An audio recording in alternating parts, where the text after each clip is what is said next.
Assalamualaikum warahmatullahi wabarakatuh. Selamat pagi, salam sejahtera bagi kita sekalian. Salam, Om Swastiastu, Namo Buddhaya, salam kebajikan, Rahayu. Yang saya hormati Ketua Yayasan, Prof. Aryawan, Pak Rektor, Wakil Rektor, dan Wakil Ketua Yayasan, Bapak-Bapak, para guru besar, dan anak-anakku, mahasiswa Universitas Tarumanegara dan STAHEM yang hadir. Pertama-tama marilah kita panjatkan puji dan syukur kehadirat Tuhan Yang Maha Kuasa, karena pada pagi hari ini saya diberikan kesempatan untuk memberikan kuliah umum kepada anak-anakku mahasiswa dengan tema pembekalan tentang wawasan kebangsaan bagi mahasiswa dalam rangka mendukung kepemimpinan nasional. Kenapa saya sampaikan anak-anakku kepada mahasiswa? Sebelum saya memberikan materi, saya memperkenalkan diri. Saya mantan Kepala Staf Angkatan Darat tahun 2001 sampai 2003. Saya punya istri, 3 anak. Yang pertama namanya Dr. Gigi Nadine Akmarina, lulusan dari Trisakti, sekarang sudah nikah, sudah punya anak 2. Suaminya kapten dari Kopassus. Yang nomor 2 Dr. Nina Bonita, ini lulusan dari Universitas Indonesia. Yang ketiga Taruna Akademi Militer Muhammad Akbar Abdurrahman, sekarang masih pendidikan. Saya di samping sebagai guru besar Sekolah Tinggi Hukum Militer, saya sebagai ketua pembina Universitas Sunan Gunung Jati di Cirebon. Anak-anakku sekalian, di saat ini, di era disrupsi, di mana suatu era terjadinya perubahan yang sangat mendasar, begitu signifikan, begitu cepat perubahan-perubahan itu, kalau tidak kita imbangi, kalau kita tidak mengikuti, maka kita akan ketinggalan. Ya. Perubahan-perubahan seperti ini tidak serta-merta baik dalam negeri maupun luar negeri, karena memang ini sangat cepat sekali, baik melalui media maupun bidang-bidang yang lainnya. Karena memang perubahan-perubahan ini menggunakan teknologi yang cukup untuk merubah, baik dari segi perubahan, terutama masalah mental, masalah jiwa juang, kemudian masalah rela berkorban, sehingga ini berkaitan dengan materi yang saya berikan kepada anak-anakku sekalian. Kemudian kita lihat perubahan zaman yang terjadi di usia 59 sampai 77 tahun. Ini lahiran 1946 sampai dengan 1964. Ini di zaman baby boomer. Jadi lahir setelah Perang Dunia. Ini ciri khasnya dia disiplin, keras, mental kuat, dan punya prinsip yang kuat. Ini tetapi mereka gagap masalah teknologi. Kemudian di yang lahiran tahun 94 sampai 80-an, ini generasi X. Generasi yang usianya sekitar 43 sampai 59 tahun. Ini mewarisi karakter baby boomer Dia ciri khasnya dia mandiri, kemudian disiplin, pekerja keras, logis, mulai mengenal teknologi namun sering membawa kehidupan keras masa lalu. Ini zaman-zaman saya nih, seusia saya. Kemudian generasi atau generasi milenial, ini usia 28 sampai 44. Ini generasi yang lahir tahun 80 sampai 95 dengan perkembangan teknologi. Dia ciri khasnya atau punya karakter yang kreatif, bebas, ekspresif, dan open-minded. Namun kurang interaksi sosial, karena memang sudah terbiasa tergantung kepada teknologi yang secara pribadi selalu berdampingan.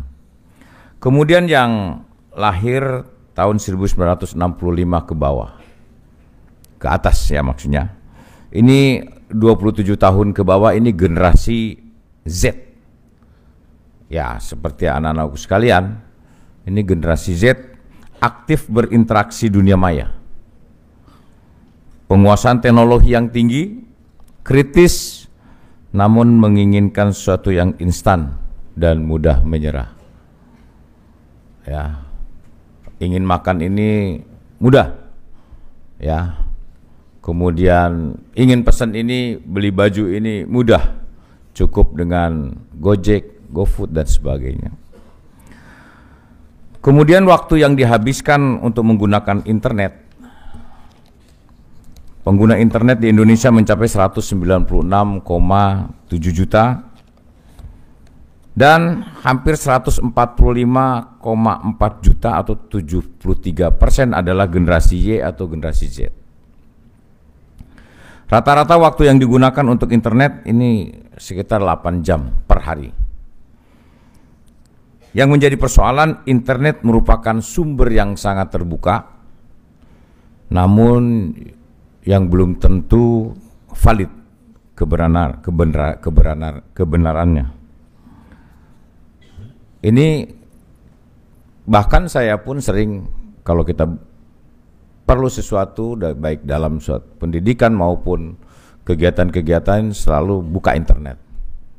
Seakan-akan internet itu segala-galanya dan kemudian itu valid, padahal belum tentu. Begitu juga jaringan-jaringan internet yang terbuka juga diiringi dengan penyebaran berita-berita bohong melalui berbagai platform media. Ini kita lihat di internet, media sosial, sering ada berita-berita bohong yang menyampaikan, dan hal ini sangat berbahaya apabila tidak diikuti dengan budaya literasi yang memadai.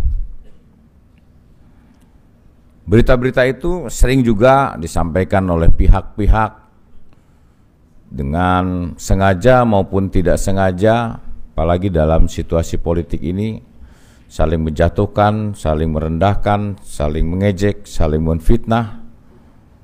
Dan ini benih-benih ini sangat rawan apabila kalau tidak kita kemas dengan baik, kita sikapi dengan baik, maka kita mudah untuk terjadi konflik komunalistik.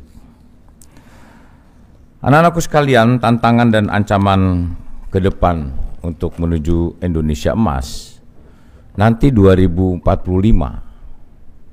Nanti anak-anakku nanti yang akan tampil ya di usia-usia saya nanti akan tampil bagaimana mengelola negara, bagaimana berkecimpung langsung di dalam pemerintahan maupun bagaimana masuk di dalam dunia politik. Ke depan kita punya bonus demografi berbeda dengan negara-negara lain seperti di Jepang, si negara-negara Eropa, mereka kesulitan untuk mencari generasi-generasi. Saya kemarin naik pesawat dari Jakarta ke Amsterdam, KLM, itu pramugarinya usianya di atas 50 tahun. Ya, 50 tahun. Jadi KLM itu saya bilang berarti di Belanda sudah sulit untuk mencari generasi muda. Beda mungkin dengan di Qatar atau Emirat. Ya. Di Jepang banyak orang-orang Indonesia yang bekerja di Jepang, hampir 400.000 yang diminta oleh Jepang untuk menunggu atau merawat orang tuanya yang di panti jompo. Itu tenaga-tenaga dari Indonesia. Nah, kelemahannya dari kita banyak yang tidak terlalu menguasai bahasa Inggris, sehingga pekerja-pekerja seperti di restoran dan sebagainya itu rata-rata kalau nggak dari Filipina atau dari Bangladesh. Nah, karena di Jepang mereka tidak mau kalau punya anak karena biayanya besar. Kalau melahirkan biayanya berapa, kemudian pendidikan, belum lagi sewa rumah dan sebagainya. Kalau di Indonesia kan prinsipnya semakin banyak anak semakin banyak rezeki. Ya, sehingga banyak yang kalau nggak kita dibatasi dengan keluarga berencana mungkin bablas. Seperti saya, keluarga besar, keluarga saya 12 orang. Saya nggak kebayang dulu orang tua kita bisa melahirkan hampir setahun sekali. Ya, kalau sekarang mungkin sudah berbeda. Nah, suatu era di mana kebohongan secara terus-menerus, kalau kebohongan terus-menerus maka suatu ketika akan menjadi kebenaran. Kita lihat di media-media sosial, ya sekarang sedang rame antara habaib dengan para kiai. Ada yang mengaku keturunan Nabi lah dan segala macam. Ya, merasa paling beriman, merasa paling bertakwa dengan menyampaikan hal-hal yang tidak ada etikanya. Seakan-akan itu merupakan suatu kebenaran. Tetapi bagi yang tidak memahami, itu dikiranya benar. Itu dikiranya benar. Karena secara terus-menerus. Nah, insya Allah ke depan hal-hal seperti ini mudah-mudahan tidak terjadi lagi. Walaupun sampai saat ini, menurut saya perlu ketegasan. Menurut saya perlu ketegasan. Seperti yang saya lakukan waktu saya Pangdam Jaya. Ya, karena dia punya misi yang sudah ngawur, maka saya berani bertindak tegas untuk membubarkan FPI. Mungkin adik-adik pernah melihat, pernah mendengar, itu pengalaman saya bagaimana saya berani bertindak. Karena tidak ada di dunia ini yang merasa paling beriman, merasa yang paling bertakwa, merasa yang paling benar, ya, merasa yang paling berkuasa, seakan-akan yang lain salah. Maka keberanian itulah yang harus kita putuskan. Anak-anakku, nanti suatu ketika kalian akan menjadi seorang pemimpin dimanapun, di dalam perkantoran maupun di dalam dinas lainnya. Ciri pemimpin itu hanya satu, dia berani mengambil keputusan. Kalau keputusan itu benar berarti bagus, kalau salah masih bagus daripada tidak berani mengambil keputusan.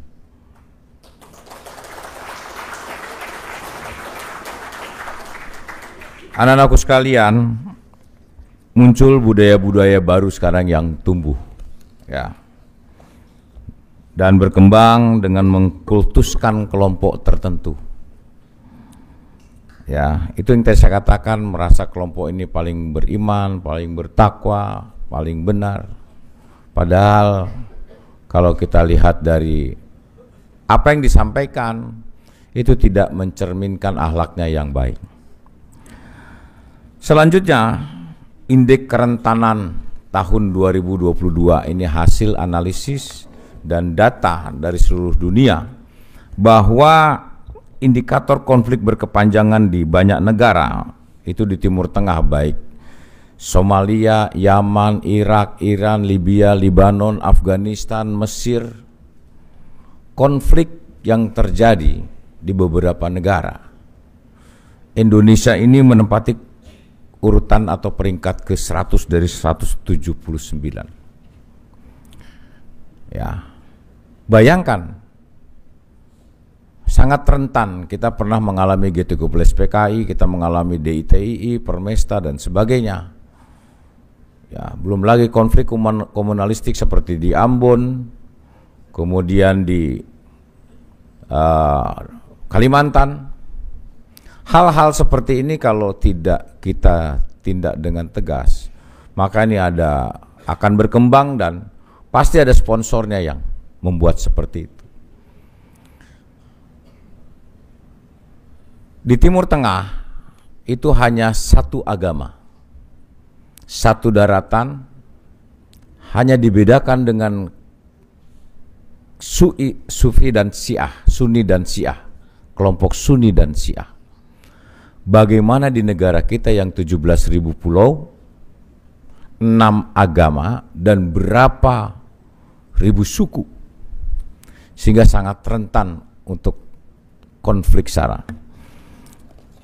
Pada akhirnya mudah sekali terjadi konflik SARA, ya, karena memang pluralisme di Indonesia sangat beraneka ragam, baik dari suku, agama maupun golongan, sehingga sangat rentan apabila tidak dapat dikelola dengan baik. Ini pengalaman saya jadi gubernur Akademi Militer sebelum saya menjadi Pangdam Jaya. Akademi Militer itu didirikan tahun 57 sampai tahun 2020 saya jadi gubernur. 2019 saya jadi gubernur. Taruna itu kalau sebelum pada saat pendidikan itu, pada saat azan berkumandang itu masih belajar. Pada saat saya gubernur, saya bilang mulai hari ini, besok kalian sebelum azan berkumandang kalian sudah ada di masjid. Begitu juga yang Katolik, Protestan, Hindu. Nah, rupanya di Akademi Militer itu hanya ada gereja Protestan. Gereja Katolik dan pura Hindu itu adanya di luar. Saya bilang, kalian jangan kejar duniawi sementara Tuhanmu kalian lupakan. Akhirnya saya membangun gereja Katolik, saya membangun pura. Karena menurut saya mereka sama di mata Tuhan. Karena Tuhan hanya satu. Inilah yang sempat saya viral juga waktu saya Pangkostrat, bahwa semua agama itu di mata Tuhan sama. Ya, karena berdoanya kepada Tuhan yang Maha Esa. Saya bangun itu gereja Katolik, saya bangun pura. Bayangkan dari tahun 57 sampai 2020 berapa gubernur tuh yang di situ. Tidak berpikir bagaimana membangun seperti itu. Anak-anakku sekalian, kalau hal-hal seperti ini tidak kita pelihara, itu saya katakan melalui agama sudah mulai perubahan bentuk, corak, pakaian, dan sebagainya. Kita sudah berkiblat ke arah yang mudah nantinya untuk diadu domba. Kita lihat tadi yang saya katakan di daerah Timur Tengah akibat konflik, coba ditayangkan. Oleh karenanya semangat para pendiri bangsa dalam menyusun dasar negara saat itu, bahwa pluralisme di Indonesia ini sangat beraneka ragam, baik dari suku, budaya, agama, maupun golongan, sehingga sangat rentan apabila tidak dapat dikelola dengan baik. Bangsa ini milik bersama, bukan milik kelompok, bukan milik partai, bukan milik perorangan, bukan milik keluarga. Bangsa ini milik bersama. Ingat apa yang disampaikan Presiden pertama Soekarno, bahwa perjuanganku lebih mudah karena melawan penjajah, namun perjuangan kalian akan lebih sulit karena melawan bangsamu sendiri. Ya, melawan bangsamu sendiri. Oleh karenanya, kita lihat juga bagaimana sejarah perjuangan bangsa. Tadi saya cerita 350 tahun kita dijajah oleh Belanda, 3,5 tahun kita dijajah oleh Jepang. Jadi kemerdekaan yang diperoleh ini merupakan hasil jerih payah dari para leluhur-leluhur kita. Tidak semudah membalikan telapak tangan di dalam merebut kemerdekaan, cucuran darah dan air mata. Kita sekarang sedang menikmati kemerdekaan itu. Pada saat merebut kemerdekaan itu, begitu lama kemerdekaan itu harus kita rebut, kita raih. Kita lihat peristiwa 10 November, Bung Tomo. Ada 16.000 pejuang gugur dan 20.000 mengungsi. Tetapi mereka berhasil, sekitar 1.600 tentara sekutu tewas. Bung Tomo saat itu usianya baru 23 tahun. Bayangkan 23 tahun. Mungkin mahasiswa sekarang lah. Hanya berbekalkan dengan semangat, rela berkorban, cinta tanah air, hanya bawa bambu runcing. Sekutu yang menyerang dari darat, laut maupun udara bisa dipukul mundur. Begitu juga Panglima Besar Jenderal Sudirman.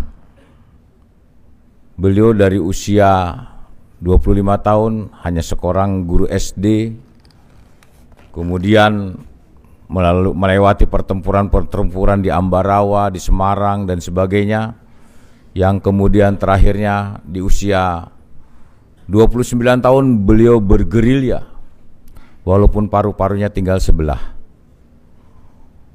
Presiden dan wakil presiden saat itu diasingkan, ditawan, sementara beliau izin untuk bergerilya demi tegaknya negara kesatuan Republik Indonesia.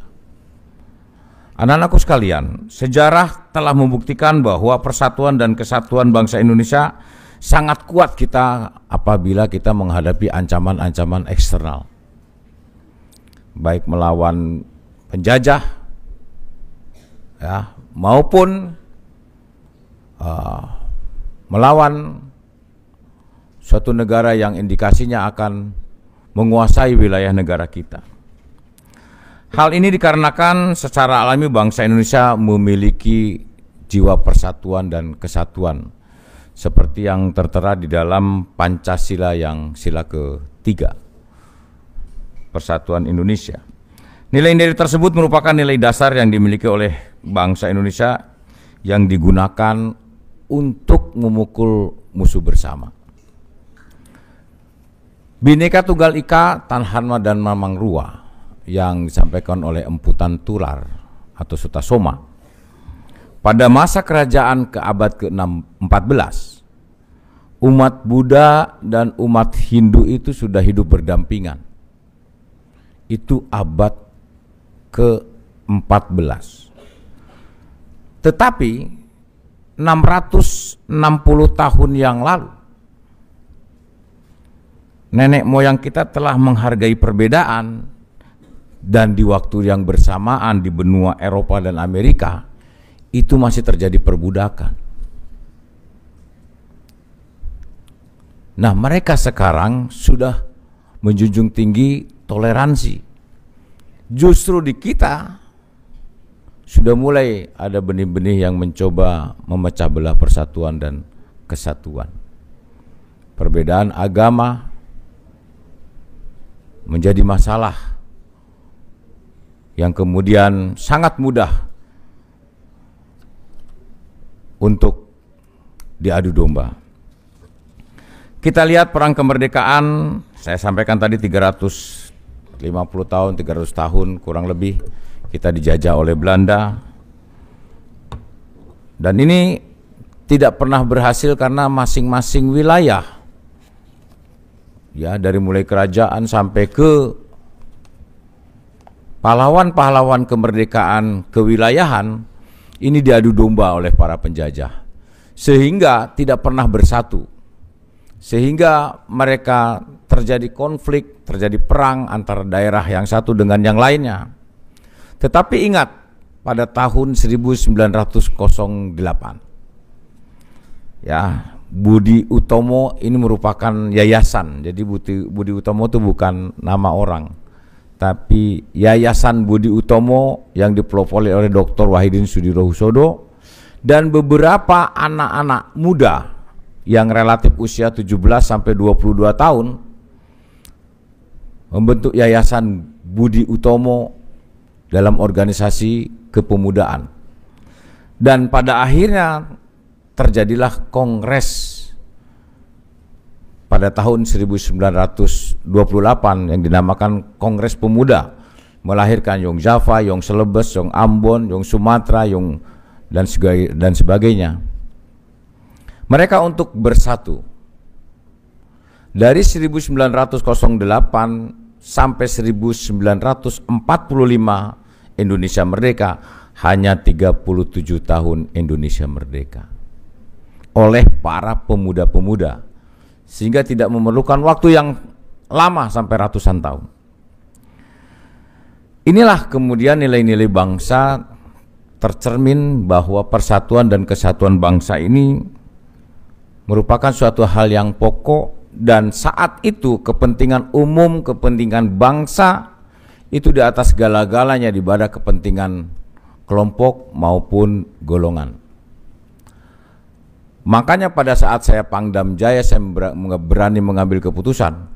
Kalau untuk bangsa dan negara saya tidak pernah berpikir, tapi lakukan. Ya.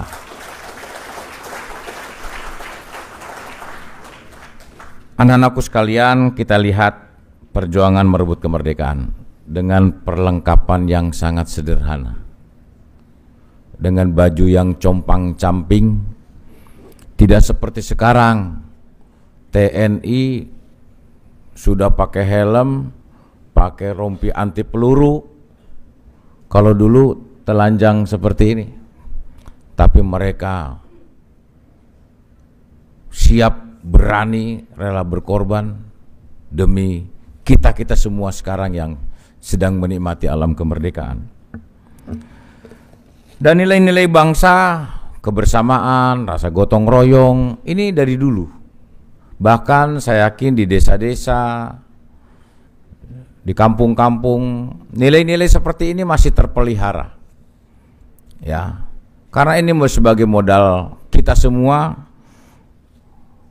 Kalau kita bersatu, satu keluarga, tidak membedakan agama, kelompok, dan sebagainya, kita satu keluarga. Ya, sehingga begitulah kalau kita bersama, kita bersatu, seperti beberapa tahun yang lalu tentang Sipadan, Ligitan, ya kita masalah Pulau Ambalat, kita betul-betul menggelora. Kita merasa sakit hati kalau pulau itu diambil oleh negara lain. Begitu juga kalau kita misalnya menyaksikan sepak bola antara Indonesia dengan Malaysia atau Thailand atau negara lain, begitu bangkitnya nasionalisme, kebersamaan, rasa persatuan, senasib, sepenanggungan, kita tampil di situ. Rasa kebangsaan kita itu ada. Ya, kalau Indonesia menang itu, kalau Indonesia kalah itu ya kecewanya kecewa bareng semua. Kalau kita menang, kita bahagia bersama. Itulah ciri budaya bangsa Indonesia. Itulah ciri kita. Namun mengapa? Ya, kalau kita menghadapi ancaman-ancaman dari luar, kita tumbuh patriotisme, nasionalisme, Namun kenapa kalau kita menghadapi ancaman-ancaman internal, ya, kita sedang diuji masalah persatuan dan kesatuan. Seharusnya menghadapi ancaman-ancaman internal ini, justru kita juga harus bersatu.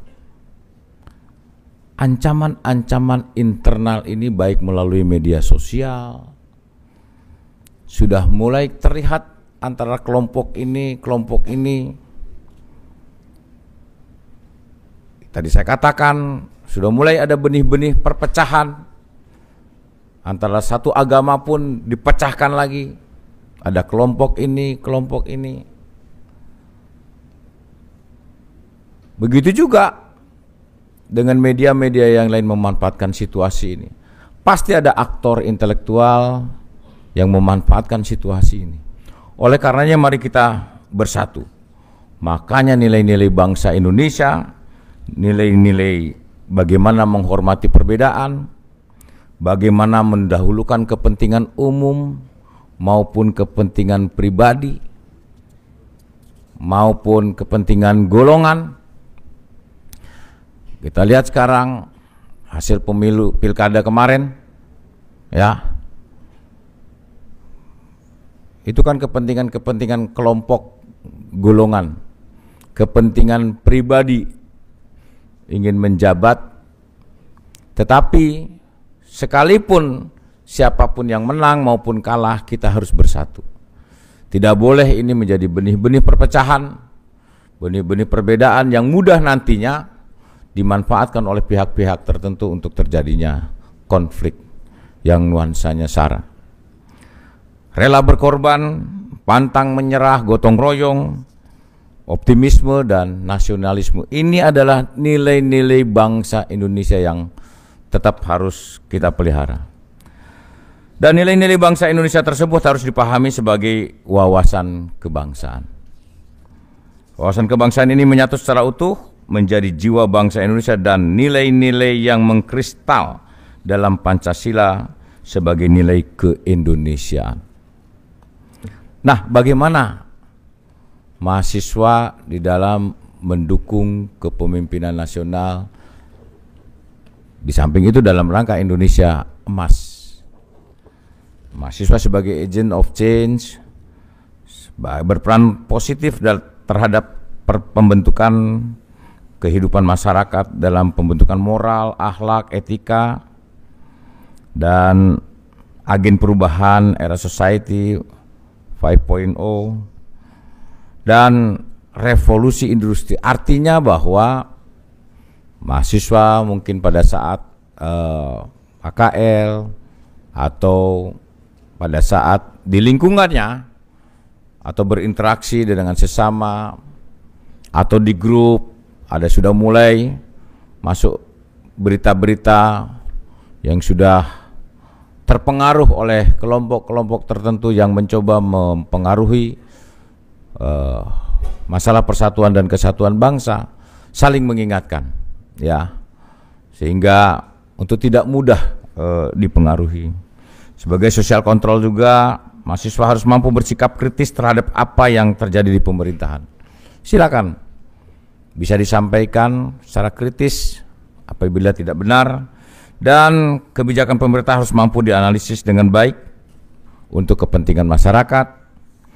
Dan sebagai iron stock, ini generasi penerus ke depan, mahasiswa diharapkan menjadi manusia yang tangguh, memiliki kemampuan dan akhlak mulia, mampu bersaing dalam tatanan kehidupan sosial tanpa menyampingkan nilai dan norma dalam bermasyarakat. Dan sebagai moral force, jadi gerakan moral, mahasiswa berperan sebagai teladan di tengah-tengah masyarakat. Ya, ditujukan pada saat di tengah-tengah masyarakat dan mampu beradaptasi dengan nilai dan moral di lingkungan masyarakat sosial. Dan sebagai political control, mahasiswa berperan memberikan wawasan penyadaran terhadap masyarakat dan menjadi penyambung lidah pemerintah dalam memberikan pemahaman kebijakan dari aspek sosial politik. Dan mahasiswa harus mampu menjadikan sebagai penjaga nilai-nilai luhur komunitas akademik mencari kebenaran dan berlogika ilmiah, mampu menjaga dan mentaati hak dan kewajiban mahasiswa serta menjaga nilai-nilai peraturan tertulis non tertulis di lembaga pemerintahan. Kita lihat di media-media sekarang secara pribadi pun orang sudah menyampaikan baik keluhan, kritik kepada pemerintah maupun siapapun. Nah, ini perlu kita sikapi. Anak-anakku sekalian, dalam hidup itu dari 100% hanya 20% sebetulnya yang kita lakukan. 80% sisanya bagaimana kita mensikapi hidup ini. Inilah yang ingin saya sampaikan kepada anak-anakku. Dan sebelum saya mengakhiri, ada 3 hal kunci menuju kesuksesan. Nanti anak-anakku setelah lulus kuliah akan diwisuda, kemudian mulai menapak ke depan tentang masa depan. Karena keberhasilan seseorang, kesuksesan seseorang tidak serta-merta berangkat dari kepintaran, tetapi biasanya yang berhasil berangkat dari perjuangan mereka mewujudkan mimpi-mimpinya. Pesan saya yang pertama, kalau kita ingin berhasil, lupakan masa lalu. Kalau Anda ingin berhasil, lupakan masa lalu. Lupakan mantan. Ya. Karena masa lalu itu tidak pernah akan balik lagi. Kemarin yang kalian lakukan, kalian ulangi hari ini, tidak mungkin akan terjadi. Ada suatu cerita lari 10K, kemudian ada satu peserta itu kakinya buntung. Dia hanya menggunakan tangan, tapi 10 km dia sampai. Kemudian salah satu panitia itu bertanya kepada peserta itu, "Pak, kenapa Bapak kok bisa sampai 10K? Walaupun berdarah-darah tangan dan sebagian tubuhnya." Kata dia, resepnya hanya satu saja, Pak. Jangan pernah nengok ke belakang. Karena kalau nengok ke belakang sakit rasanya. Karena sudah jauh jalan yang ditempuh. Tapi nengoklah ke depan, maka akan tercapai. Kemudian yang kedua, lakukan hari ini yang optimal. Kalau maksimal sulit. Yang optimal saja. Dan yang ketiga, masa depan hanya sebuah angan-angan, hanya sebuah cita-cita dan harapan, tetapi harus diperjuangkan. Kalau kalian ingin sukses, ya, karena keberhasilan seseorang itu berangkat dari keberanian merubah sesuatu yang baru. Kalian harus punya imajinasi, harus punya inovasi, harus punya visi dan misi, harus punya cita-cita dan harapan. Kalau nggak punya ini semua, nanti biasa-biasa saja. Kemudian pada akhirnya kita ini sebetulnya akan menjadi orang kaya, orang pinter, orang berkuasa, atau orang baik. Pada akhirnya kita akan mengejar ini. Banyak yang berhasil, ya, salah satunya penyebaran agama di Indonesia. Itu penyebarannya itu begitu masif, bukan disebabkan karena dia kaya, bukan disebabkan karena dia pintar, bukan karena disebabkan dia berkuasa. Tetapi penyebaran agama itu begitu masif dan diterima karena disebarkan oleh orang-orang yang baik. Oleh karenanya sekecil apapun kebaikan yang kamu lakukan ini akan menjadi kebaikan, akan menjadi riak kebaikan yang tidak pernah berujung. Tetapi sekecil apapun kejelekan yang kamu lakukan, ini akan menjadi warisan kejelekan berikutnya. Anak-anakku sekalian, kebaikan kecil yang engkau lakukan hari ini adalah tabungan yang tak ternilai untuk kebahagiaanmu di masa depan. Banyak orang-orang yang berhasil jadi rektor, menjadi ketua yayasan, dan sebagainya. Saya yakin pasti latar belakangnya adalah baik kepada sesama. Yakinlah kepada dirimu, karena yang ada di depanmu, yang ada di belakangmu, sekalipun yang ada di sekelilingmu, ini tidak berarti apa-apa dibanding yang ada dalam dirimu sendiri. Ya, yakin aja. Kita percaya kita ada Tuhan, dan apabila kalian ingin sukses yang tadi saya katakan, harus punya imajinasi, inovasi, dan sebagainya. Dan teruslah bersyukur hingga lupa bagaimana rasanya mengeluh. Bersyukur bukan karena semua baik-baik saja, tapi karena kita percaya selalu ada sisi baik di balik sesuatu yang kita anggap baik. Gak usah takut masalah rezeki, karena rezeki kita tidak tahu siapa pemiliknya, tetapi yang jelas rezeki itu sudah tahu siapa pemiliknya. Hidup ibarat secangkir kopi, kadang-kadang ada manis, kadang-kadang ada pahitnya. Itulah kehidupan, terkadang indah, terkadang menyedihkan. Terima hidup ini tidak serba ada, tetapi takdir memilih kehendak hidup apa adanya. Kalau kita lagi sedih, jangan larut dalam kesedihan, karena suatu ketika pasti akan ada kebahagiaan. Kalau kita juga lagi senang, lagi bahagia, jangan hanyut dalam kebahagiaan, karena suatu ketika pasti akan ada kesedihan. Itulah hidup. Jadi kalau lagi sedih, ajak teman-teman yang ceria. Ya, baru-baru ini ada mahasiswa ITB yang loncat dari lantai 27. Ya, anak-anakku sekalian, hidup ini banyak masalah dan itu harus dihadapi. Kalau punya masalah, berolahraga, kemudian ajak teman yang ceria, ajak ngobrol, walaupun masalah itu tetap ada. Ya, hidup ini mengandung resiko. Mula-mula hidup ini sadar bahwa hidup ini mengandung resiko, tetapi kalau hati nurani kita ini kuat, apapun yang kita hadapi kita harus berani, termasuk menghadapi resiko itu sendiri. Nabi Muhammad menyampaikan, orang yang tidak berani mengambil risiko adalah termasuk kelompok orang-orang yang merugi. Masalah pasti berbeda. Seperti anak-anak melihat saya, sepertinya Pak Dudung gak ada masalah, presiden kita gak ada masalah. Semua punya masalah, cuman mereka pandai menyembunyikan masalah. Ya, semuanya punya masalah. Anak-anakku setelah mendapat kuliah umum dari saya, nanti ke kantin beli bakso, beli siomay, nikmat rasanya. Bagaimana sekarang yang dirasakan Pak Prabowo?